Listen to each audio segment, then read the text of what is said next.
como acabades de ver na proxección, o Bravú é un movimento tanto cultural como especialmente musical que surdiu nos 90 grupos máis que coñecidos da época foron os Diplomáticos, os Papaqueixos, os Cornabois. Está aprendido. Poso isto, non?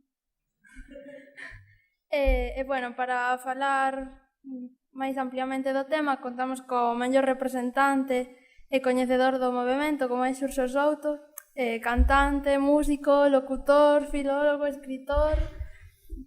A labor que ten feito como difusor da música e da nosa cultura é indiscutible. Seguro que o anaco que temos para falar non chega nin para a metade, nin un tercio, nin nada, pero seguro que é interesante. Moitas grazas. Saúde e océano. Fermoso poder falar do Bravú na hora da sexta. Sobreenténdese que o Bravú é vehemencia, pois hoxe vai ser tranquilidade e solás. Tamén foi moi fermoso reencontrarme coa miña adolescencia e tamén foi, digámoslo claramente, unha pequena putada porque no documental xa saiu prácticamente todo o que quería decir. En fin, como temos que encher unha hora, pois redundarei algunhas ideas. A clave era: vivimos na fin do mundo, pero temos bravura para tronzar o universo todo. Esa era a clave dos grupos que naqueles afastados anos 90, hai 20 anos, principiamos a enxarmar esta actividade colectiva. E seguimos reflexionando. Ti és un adolescente, chegas á ruta, cargado de forza vital, e daste de conta que todas as cousas boas acontecen fora. A música faise en Inglaterra, as películas en Hollywood, os maquinillos, as máquinas en Xapón, a política en Bruxelas, e nós a velas vir. Se tes cartos, estás no mundo, senón xa estás condenado a ser unha persoa marxinal, espectadora, distante, etc. Diante diso, esa subversión. Queremos estar no miolo das cousas, queremos ser protagonistas do noso destino e, se é posible, pois compartilo con outros povos da terra. Esa era a máxima vehemente do Bravú, que coa perspectiva dos anos, insisto, xa 2 décadas, pois tivo as súas cousas. Por unha banda, esa posibilidade de relación entre os grupos e comunicación, digamos claramente, pangalaica.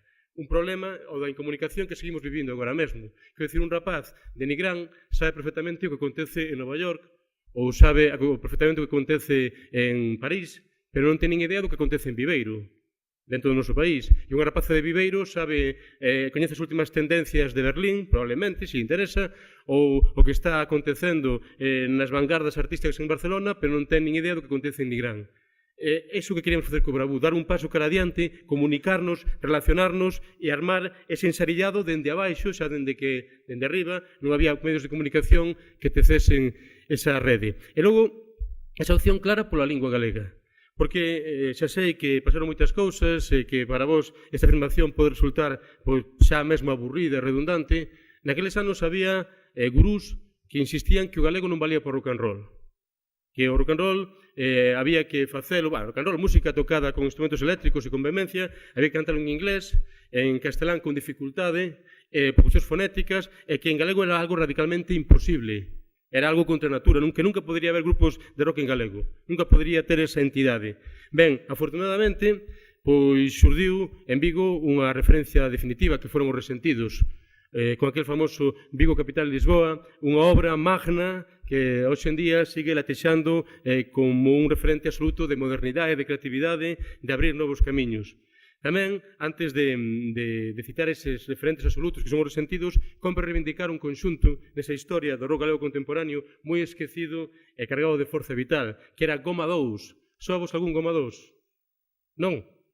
Non rotunda. Ben, Goma 2 era un grupo de Portonovo e foron os primeiros que tiveron un éxito cantando rock and roll en galego. Tiña unha peza que se chamaban O Galiñeiro. Alborotouse o galiñeiro, as galiñas andan soltas, a dona desesperada non poñen as poñedoras, que en rigor era unha versión da canción italiana Tintorella de Luna. Ben, pois Goma 2 era un grupo de rapaciños, eran gaiteiros, chamábanse os Jatiños de Portonovo, foron medrando, mercaron guitarras eléctricas e fixeron rock and roll con moita naturalidade.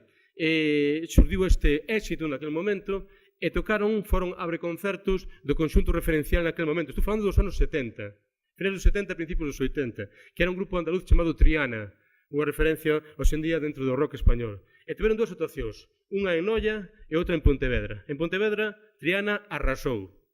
Goma 2 pasou desapercibido.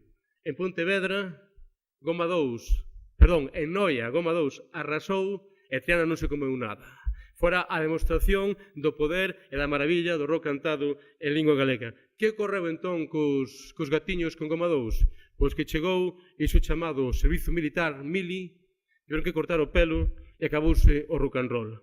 Pero en todo caso, aí quedaba documentada a mentira dese tópico escuro, como outros tópicos que hai referidos á lingua. Por exemplo, ese outro tópico de que o galego non serve para a publicidade, e por iso a Televisión de Galiza fai toda a súa programación en galego excepto publicidade, porque teóricamente non se vende, ata que de repente chega unha campaña que di vivamos como galegos e literalmente arrasa. En fin, tantos tópicos que limitan a nosa lingua que cando se poñen en cuestión estoupan de ver. Ben, pero en principio vemos co Bravú. Anos 90, chan chan. Claro, non podía haber moitos grupos de rock en galego porque onde estaba a pulsión do idioma, que era na aldea, quen tiña até ese momento unha guitarra eléctrica? Quen tiña nos anos 80 unha guitarra eléctrica na aldea? Como moito, terías unha bandurria para tocar na misa, na parroquia, os domingos. Claro, son realidades sociolóxicas que non se valoran, pero que están aí. Que pasou? Nos anos 70 chegou a aldea a televisión. Nos 80 chegaron as lavadoras, os electrodomésticos. Nos 90 chegaron as guitarras eléctricas e todo o país estoupou en rock and roll. Foi algo absolutamente maravilloso. Este mapa de Galiza, pois por ali, pola parte de Chantada, estaban os rastreos de Chantada. Vais ao norte, os Escornabois en Lourenzá. Pola Costa da Morte, xusto aquí, en Vimianzo, os impresentables de Vimianzo. En Ponteareas, o Caimán do Río Tea. E así 15.000 conxuntos máis. Pero que pasaba? Que todos eles tiñan como referentes a Mano Negra, o Gypsy Rock que se levaba entón en París, ou o Nego Gorriak no País Vasco. Pero os Escornabois, aí en Lourenzá, non coñecían o Caimán do Río Tea. O Caimán do Río Tea, logo tan famosos, como sabedes, polo xabarín eso de estou na lavadora. Ben, pois o Caimán do Río Tea non coñecía os impresentables de Vimianzo, os impresentables de Vimianzo non coñecían os rastreos de Chantada. Entón, decidimos, para superar ese problema, facer un congreso, reunirnos, e antes de que a prensa nos pusese unha etiqueta, que ate o momento era bastante pouco imaginativa, falaban de rock rural, o rock de aldea, pornos nós a nosa propia etiqueta. Eran conxuntos radicalmente diferentes. Por exemplo, os rastreros de Chantada que soaron aquí neste documental, rapaces de aldea, fixeron aquela canción contra as cotas do leite, porque eles traballaban na cooperativa gandeira, no local de ensayo tiñan chantado na vez de un disco de ouro, tiñan chantada unha bosta seca, en plan vehemencia, e aí estaba aguantando. Un pouco máis ao norte, os Escornabois, que eran en Lourenzá, que eran fans redondos de Nego Gorriak, de Cortatu, que unha vez lanzaron un fanzín, eran épocas dos fanzíns, lanzaron un fanzín no que se metían claramente, chamábase A Brosa do Verdugo. A brosa, sabedes, unha palabra do norte de Galicia que significa machada. Nese fanzín, pois, facían unha crítica definitiva contra a alcaldesa, e con a presión en Vilanova de Lourenzá das alcaldesas tan grande, o domingo despois da misa tiveron que sair á porta e pedirlle públicamente perdón á alcaldesa. Ese era o noso país, e, en fin, as realidades que non se coñecen demasiado. Os impresentables de Vimianzo, que xa comentamos antes, etc. Ben, entón, ou, por exemplo, nós tamén, claro, tiña que falar dos diplomáticos de Monte Alto, outro tópico. Dicían que na Coruña ninguén falaba galego, ese tópico está sentado na maior parte de vós. Acudide aos estudos lingüísticos e sociolingüísticos e veredes que a cidade con maior número de galegofalantes de todo o país é a Coruña, sorpresa. Tamén descubriredes que Vigo é un lugar onde se fala moito galego, sobre todo en Baladares, en Beade, en Teis, en fin, o problema é que non nos coñecemos, que non nos relacionamos. Ben, pois nós éramos dun barrio da Coruña e somos chamado Monte Alto, a carón da Torre de Hércules. Nós éramos da cidade, pero os nosos pais viñeran todos da aldea, como suele acontecer tamén nesta macro urbe do sur. E claro, o que facíamos era rock de provincias, unha copia do que se facía en Madrid, que era unha copia do que se facía